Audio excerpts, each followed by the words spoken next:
Saudar os senadores Paulo Paim, Waldir Raupp, Walter Pinheiro, saudar aos ilustres membros que compõem esta mesa, a todos que aqui se encontram no recinto. É uma honra, senador Paulo Paim, em nome do Conselho Nacional do Ministério Público, ter recebido esse convite para participar de debate tão relevante, né?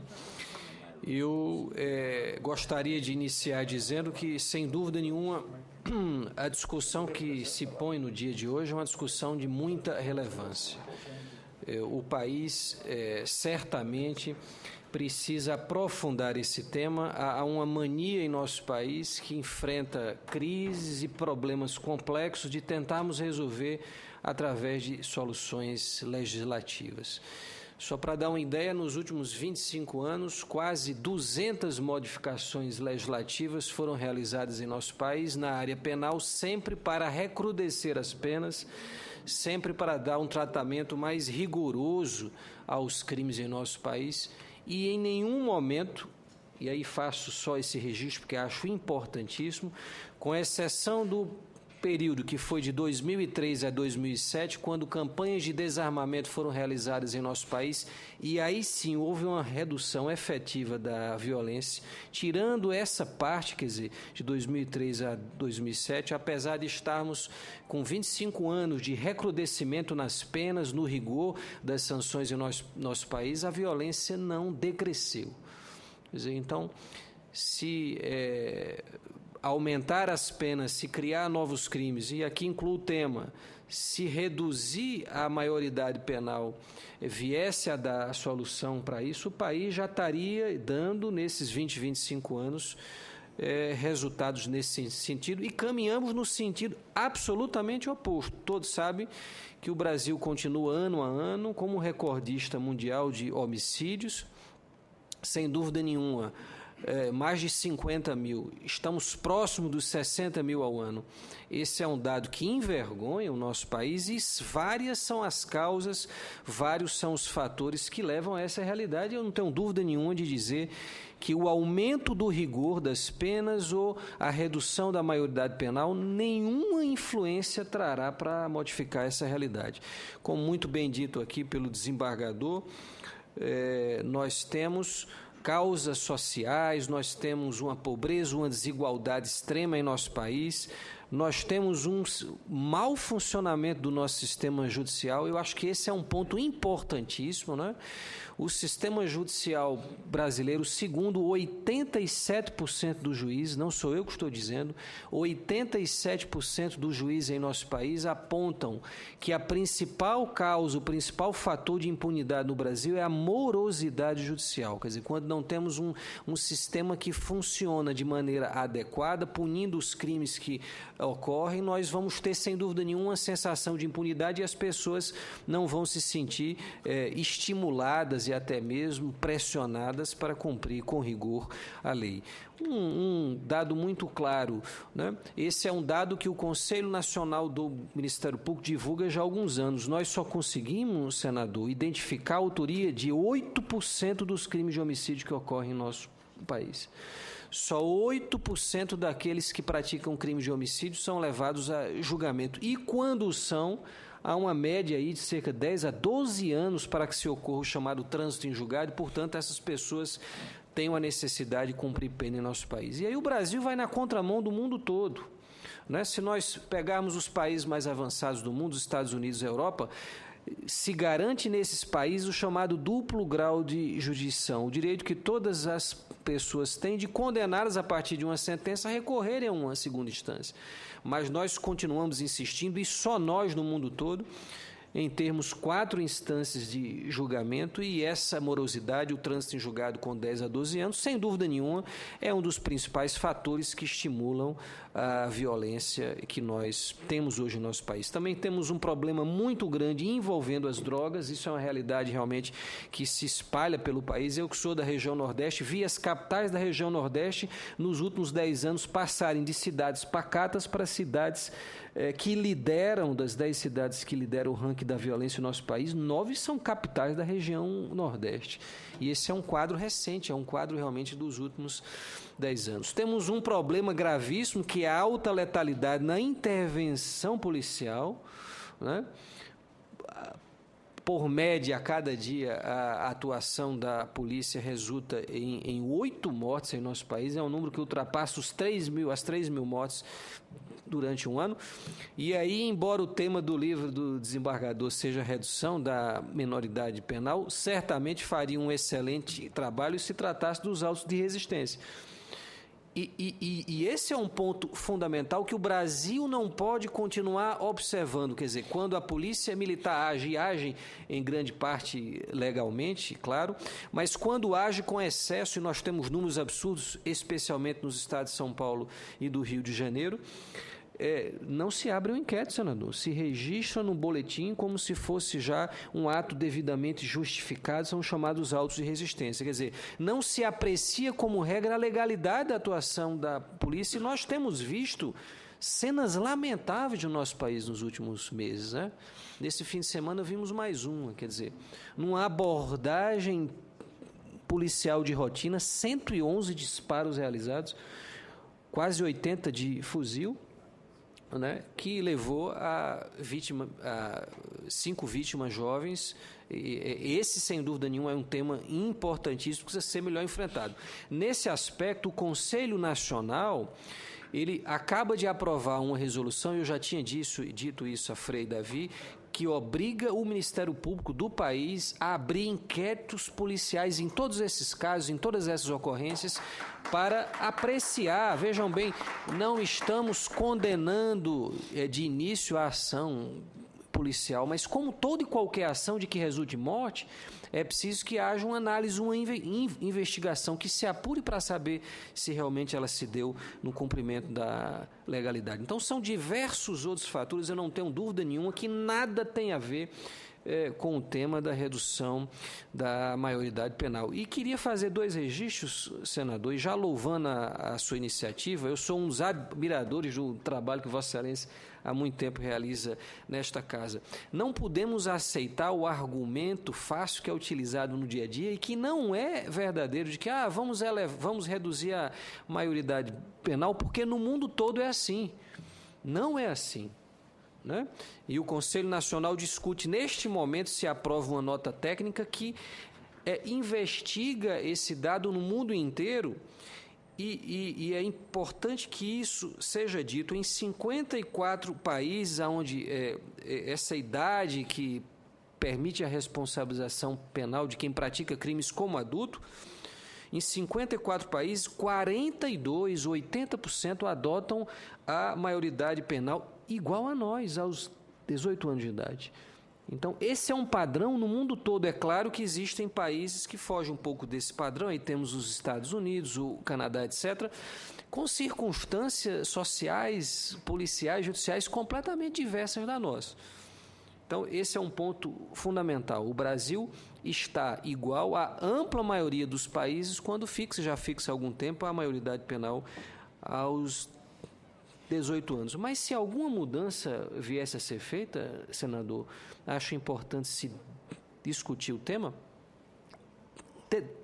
teríamos que ter dados práticos, estatísticos, para dizer, olha, nós vamos fazer essa mudança exatamente porque as estatísticas, os dados que temos, os estudos que realizamos, mostram que a redução da maioridade iria servir para melhorar a repressão à violência em nosso país. E não existem dados nenhum a respeito dessa matéria, né? Então, eu queria fazer esses registros iniciais para dizer que me parece realmente que o tema está sendo tratado como uma solução para um problema complexo e que tem diversas causas. Eu usei apontar algumas delas aqui, e acredito que iríamos no mau caminho se viéssemos a desperdiçar o momento para aprofundar essas causas da violência e tentarmos dar soluções simples para essa matéria.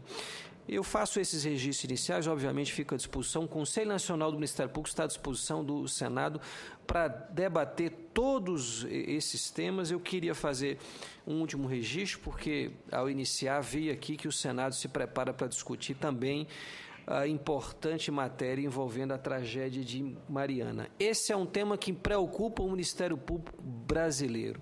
A partir desse exemplo, o CNMP constituiu um Fórum Nacional de Recursos Hídricos, 16 colegas do país, dos mais variados ramos, vão se sentar para traçar uma estratégia comum de atuação no país inteiro, porque o que temos ouvido é que há uma completa omissão na fiscalização da situação dessas barragens. País afora, do Rio Grande do Sul, passando pela Bahia, região norte, etc. Então, o Conselho vai tentar traçar uma estratégia preventiva de atuação para que a gente evite que novas ocorrências do tipo venham a ocorrer. E o Conselho Nacional já está apoiando e integrando os mais variados ramos dos MPs no Espírito Santo e em Minas Gerais para que possamos atuar de maneira exemplar neste caso. Também para este caso, uma tragédia de tal complexidade, não há soluções fáceis. Seria muito simples e para se dar uma satisfação à sociedade se o MP ajuizasse hoje ou amanhã uma ação dizendo vamos cobrar 200 bilhões de reais da empresa. Não, o Ministério Público tem outros deveres fundamentais, inclusive de amparar as comunidades atingidas, de recuperar o patrimônio histórico e cultural que foi atingido, e de calcular de maneira idônea os danos ambientais para que as empresas, aí sim, no momento subsequente, venham a ser acionadas na Justiça. Feitos esses registros iniciais, e mais uma vez louvando a iniciativa do Senado, eu agradeço o convite que me foi feito e fico aqui à disposição. Tenham o Conselho Nacional do Ministério Público como um parceiro fundamental em todas essas discussões importantíssimas que o Senado do país faz neste momento. Muito bem, então, Fábio Jorge Cruz da Nóbrega, conselheiro do Conselho Nacional do Ministério Público. Fica, então, aqui já o convite para segunda-feira.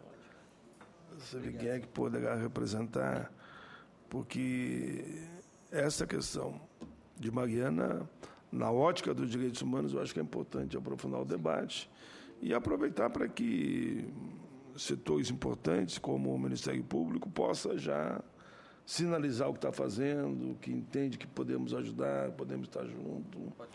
Porque, de fato, eu fiquei mais do que assustado, fiquei apavorado com o relato que eu ouvi lá no Espírito Santo, quando estive lá, acho que 2 semanas atrás. Parabéns pelo trabalho. Convidamos agora a usar a palavra o doutor Anderson Pereira de Andrade, promotor de Justiça do Distrito Federal. Bom dia a todos e todas. Quero agradecer o convite que foi feito ao conselheiro do Conselho Nacional do Ministério Público, doutor Walter Agra,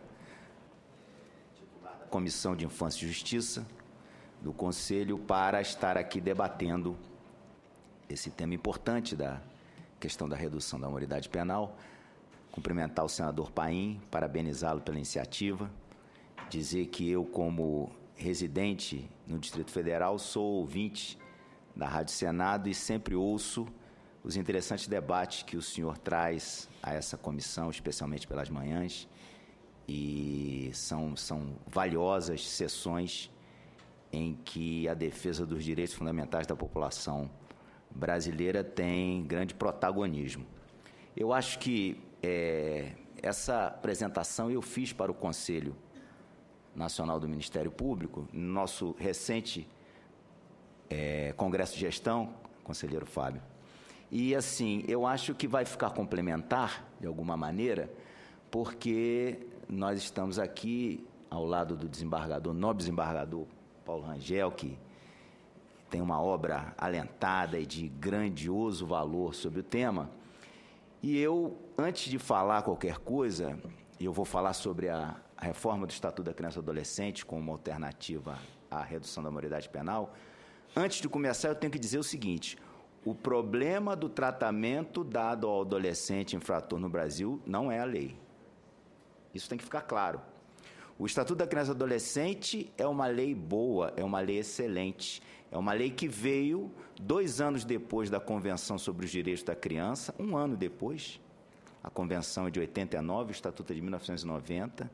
Os mesmos parlamentares que aprovaram, a mesma legislatura que aprovou a Constituição de 88 aprovou o Estatuto, o senhor sabe disso, o senhor estava aqui. E é uma lei excelente, é uma lei que não foi aplicada nos seus 25 anos, não foi aplicada no que se refere ao ao procedimento de apuração do ato infracional, a responsabilização do adolescente infrator, e por isso a gente tem esse descalabro. Pasmem os senhores, pasmem o desembargador, este ano no Distrito Federal morreram 5 adolescentes dentro de instituições de internação. 5 adolescentes aqui no Distrito Federal morreram, foram assassinados dentro de instituições de internação. Então, essa é a prova cabal, acho que eu não preciso falar mais nada para declarar que a posta em marcha, a implementação do Estatuto, ela é terrível. Agora, no que nos diz respeito, eu estudei bastante o tema, estudo e leciono o tema, ou seja, a técnica legislativa utilizada pelo legislador de 1990, ela pode sofrer uma reforma, uma modernização. A lei é uma obra humana e, como toda obra humana, é imperfeita. O Estatuto da Criança e Adolescente, que trata tanto de proteção quanto de responsabilização, ele foi reformado no que se refere à adoção, em 2010, a Lei 12.010. Na nossa opinião, de uma maneira muito equilibrada, muito justa e com boa técnica. A proteção, a adoção, a colocação em família substituta foi reformada. E nós achamos que pode ser reformado também a questão da apuração do ato infracional, e é isso que a gente vai falar brevemente. Não vamos falar do histórico, o desembargador Rangel já trouxe bem isso. É interessante notar que a questão do negro, né, já a partir da década de 20, nós começamos a aprovar as leis que se transformariam no Código de Menores, nosso primeiro Código de Menores de 27. O que desencadeou a aprovação pelo presidente Washington Luiz foi um caso havido na Rua do Ouvidor, em que um menino negro engraxava o sapato de um cidadão, engraxou, o cidadão não pagou, saiu, ele pegou a tinta e jogou a tinta no cidadão, manchou o cidadão, esse menino foi preso, foi levado para uma prisão de adultos, foi ser viciado, foi violentado e apanhou muito, e foi levado ao hospital e os médicos se insurgiram contra aquela barbaridade que foi feita contra o garoto, e a partir daí foi promulgado o nosso primeiro código. Mas eu vou passar sobre isso. A gente tem esse compromisso, a Convenção dos Direitos da Criança fala no seu artigo 1º que, para os efeitos dela, se considera criança o ser humano com menos de 18 anos.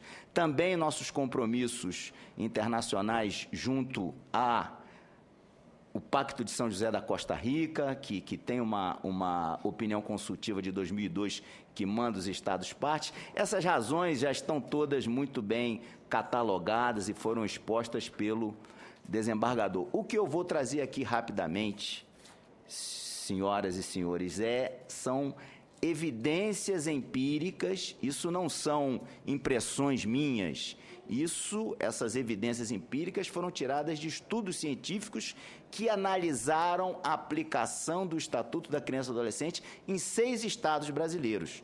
No Recife, em Salvador, no Rio de Janeiro, São Paulo, Curitiba e Rio Grande do Sul. Foram às varas da infância e juventude e constataram isso. A professora Maria Auxiliadora Minaim, à frente de uma equipe de pesquisa da Universidade Federal da Bahia, uma pesquisa encomendada e financiada pelo Ministério da Justiça e pelas Nações Unidas, verificou que a celeridade processual acaba preponderando sobre o devido processo legal, com duração de audiências quase sempre inferior a 5 minutos, havendo inquirição de testemunhas em tempo inferior a 3 minutos.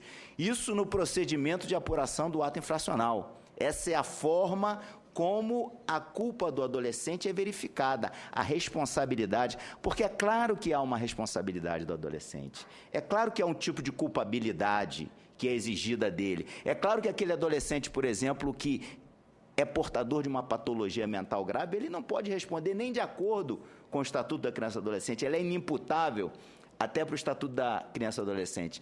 Então, a segunda constatação das pesquisadoras é que não há confrontação com testemunhas. Essas são ouvidas quando existem na presença do defensor e não também do adolescente.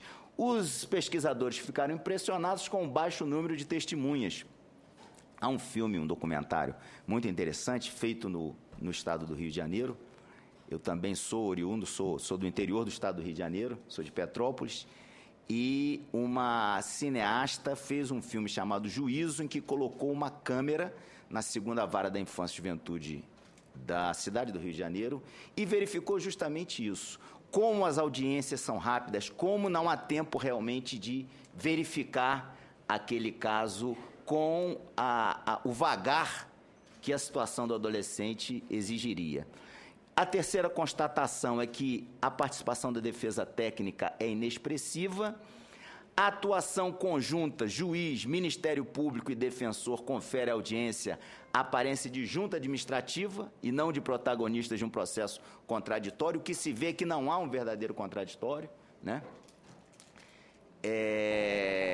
A privação cautelar é regra nos casos de atos infracionais graves, enquanto que para adultos não há prisões processuais obrigatórias que decorram de forma automática de um crime grave. E hoje, muito mais com as audiências de custódia, né? Hoje, o preso, qualquer preso no Brasil, ele está sendo levado imediatamente à presença do juiz. Então, só vai ficar preso cautelarmente aquele que necessita da prisão, e isso não acontece muitas vezes com adolescente. Os adolescentes, muitas vezes, são ouvidos pelo Ministério Público sem assistência de advogado ou sequer dos pais, e aqui quem lhes está dizendo isso é um promotor de justiça. Promotor de justiça que trabalha na área da infância e juventude. Muitas vezes nós ouvimos adolescentes sem a presença do defensor público. Porque a lei não diz claramente que na audiência informal com o promotor de justiça é obrigatória a presença. Ela diz de forma geral no artigo 111 que a presença do advogado é obrigatória, mas não diz naquele ato de audiência informal com o promotor de justiça que é um ato fundamental desse procedimento de apuração do ato infracional. Apesar do tempo de aplicação do Estatuto, o paradigma da situação irregular, vigente com os códigos menores, que vigiram até 1989, desde o começo do século passado, continua a ter presença marcante nas decisões e acórdãos do Tribunal de Justiça aqui do nosso Distrito Federal. Eu trago, senador, para avaliação dessa comissão, algumas proposições.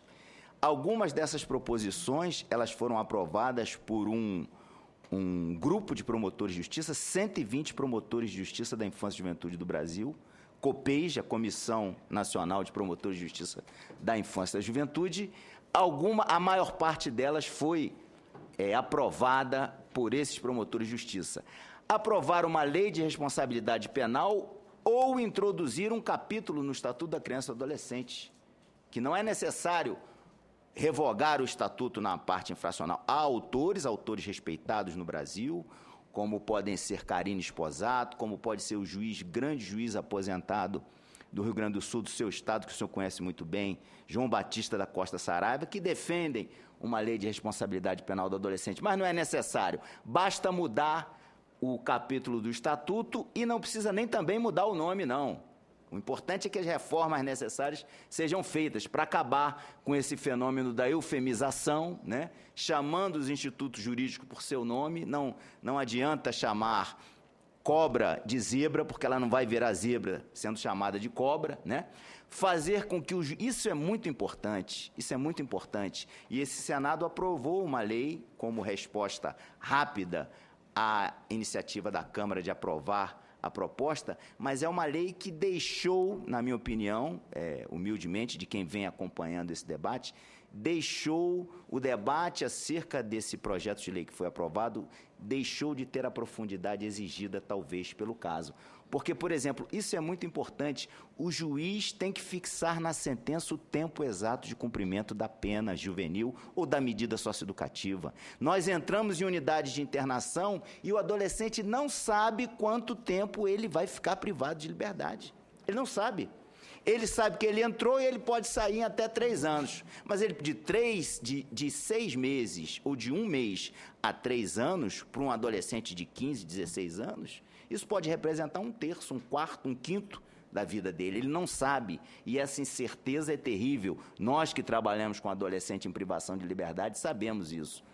Aumentar o prazo de internação cautelar para 60 dias é uma proposta, enfim, que esse coletivo de promotores não aprovou, mas quem opera sabe que é importante para que seja realmente formada a culpa daquele adolescente, se ele tiver culpa, autoria e materialidade ato infracional, estabelecer faixas etárias e assinar medidas ou penas juvenis ao adolescente de acordo com essas faixas, proporcionalmente. Isso o Senado fez no seu projeto aprovado, né? O adolescente de 12 a 14 anos, ele tem que ter um máximo de medida de pena juvenil menor do que aquele com 16 e 17 anos, né?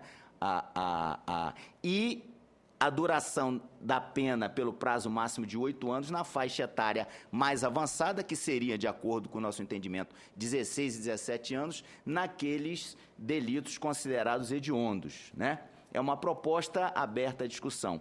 E dar protagonismo também às vítimas dos delitos no processo penal juvenil, que essa previsão o Estatuto não fez, e outras leis mais novas, a lei colombiana, a lei chilena, a lei espanhola, deram bastante protagonismo à vítima. E, para encerrar, modificar o nome do Estatuto, do Instituto da Remissão para desistência do processo. Cerca de 60% dos atos infracionais aplicados nas varas de infância e juventude são aplicados em remissão, que é essa desistência do processo, que depois a lei que aprovou os juizados especiais, ela imitou o Instituto da Remissão e chamou de transação penal 5 anos depois. O problema é que essa desistência ela é ilimitada e muitas vezes é aplicada de uma forma descontrolada, o que leva a uma sensação de impunidade do adolescente. Nós temos, sim, adolescentes que receberam, às vezes, 1, 2, 3, 4 remissões e, às vezes, nenhuma delas foi executada, nenhuma delas começou a ser trabalhada com adolescente. Abolir a internação cautelar do adolescente para a garantia de sua segurança pessoal. O artigo 174 do Estatuto prevê, o que é um absurdo, privar alguém de liberdade cautelarmente para garantir a segurança dele. Não. A segurança que se garante é do processo, da instrução, da vítima e não do adolescente. E, finalmente, determinar a presença de advogado com adolescente em todos os trâmites processuais e pré-processuais perante o juiz e o Ministério Público e desde a Delegacia de Polícia. Essa é uma contribuição, senador, senhores, senhoras, que o Ministério Público procura trazer e podemos aprofundar nela para melhorar a técnica do Estatuto, torná-lo mais garantista para o adolescente e responsabilizá-lo de acordo com o princípio da proporcionalidade. Muito obrigado. Doutor Anderson Pereira de Andrade, promotor de justiça do DF, e dá esse depoimento que muitos jovens, ele que é promotor, chegam lá e são, queremos ou não, questionados sem a presença, algumas vezes, sem advogados. Sim. A gravidade dos fatos. Passamos agora ao representante do ministro Luiz Fux, do Supremo Tribunal Federal, doutor Irapuan Santana Silva. Primeiramente, bom dia a todos. Gostaria de agradecer o convite do senador Paulo Paim para participar dessa mesa extremamente qualificada para a questão do nosso debate de hoje. E eu tive que refletir um pouco, né, sobre o tema, e uma das coisas que nós pensamos, né, que já foi falado aqui na mesa, foi a questão da impunidade, né, a sensação de impunidade é a primeira coisa que impulsiona o debate legislativo, né? E essa sensação de impunidade é exatamente aquela que fala olha, nós precisamos também abarcar os adolescentes de 16, 17 anos que teriam esse discernimento. E o problema disso é que, como já foi falado aqui pelo professor Paulo Rangel, eu falo professor porque ele foi meu professor na graduação, a sensação de impunidade ela se dá basicamente pelo dado que foi trazido pelo doutor Fábio, que o número de casos resolvidos de homicídios é entre 5% e 8%, né, dos casos. E isso contra um índice de resolução no Reino Unido de 85% e nos Estados Unidos de 65%. Então, acaba ficando aquele custo-benefício de você realmente tentar realizar aquele delito, acaba ficando bom. E uma outra coisa que eu acho extremamente interessante é essa ideia de trazermos essa discussão, porque legislar no calor dos temores, né, é extremamente prejudicial. Então, é de se louvar realmente essa iniciativa do senhor. E a ideia que me remeteu ao tema do nosso debate é, primeiro, essa questão da impunidade e esse risco de nós acabarmos decidindo mal, né, enquanto no processo legislativo. E isso também me remete a uma ideia de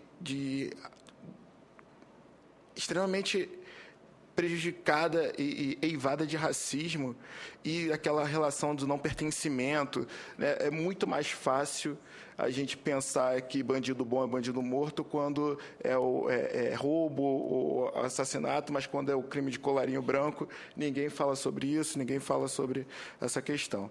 Então, essa é a minha primeira questão, que me remete a uma pesquisa sobre o racismo do país, que ela é bem famosa, que a primeira pergunta que se faz é se existe racismo no país.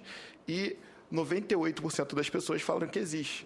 E quando se pergunta se aquela pessoa que acha que existe racismo no país é racista, 95% falaram que não. Então, a gente passa por uma ideia da estrutura racista do nosso país, né? E que acaba por separar realmente e trazer dois tipos de sociedade diferentes.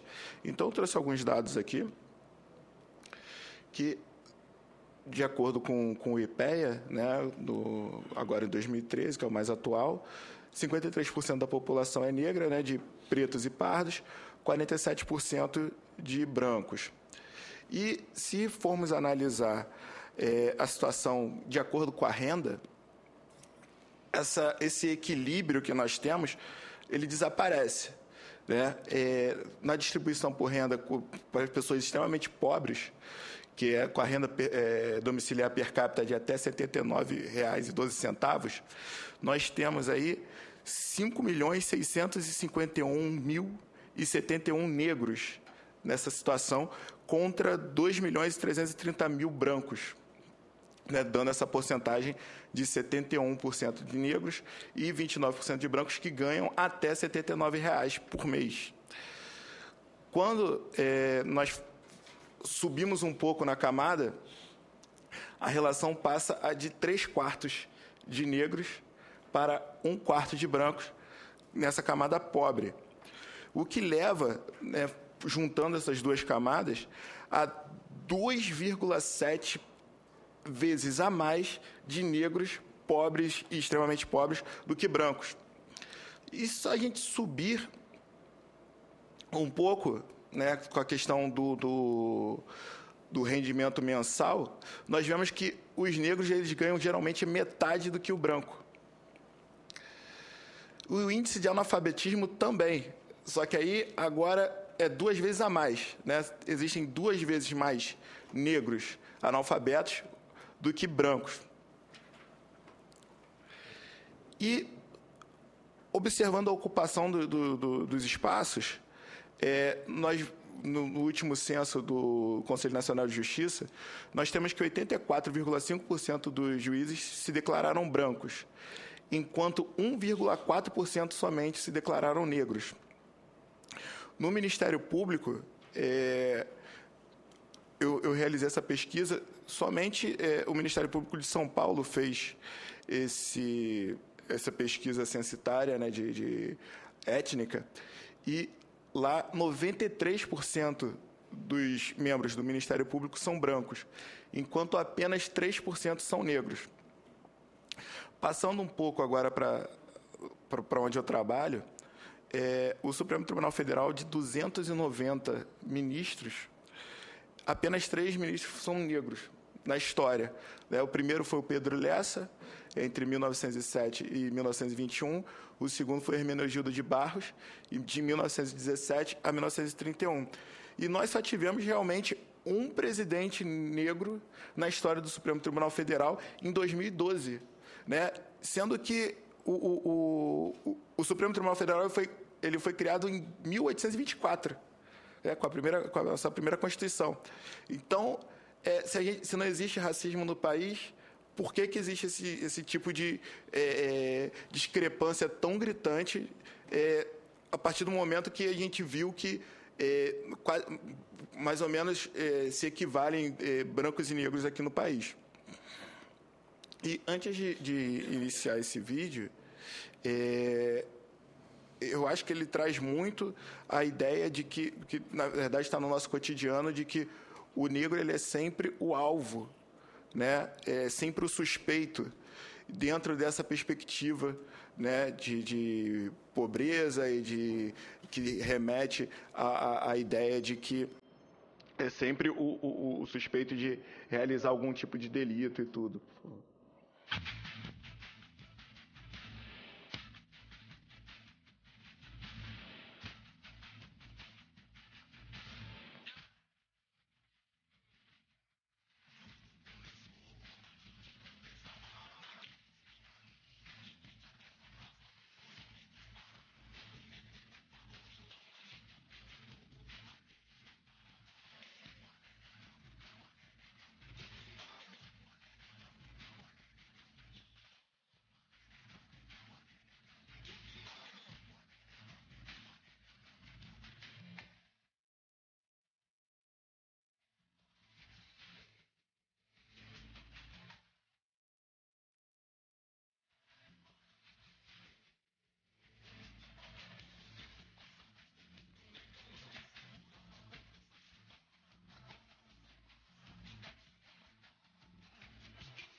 Basicamente, essa música ela resume muito bem o nosso dia a dia.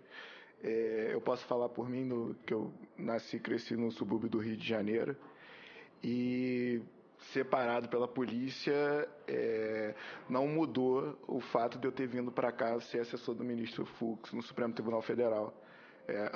Até numa rede social, agora ela tem uma questão de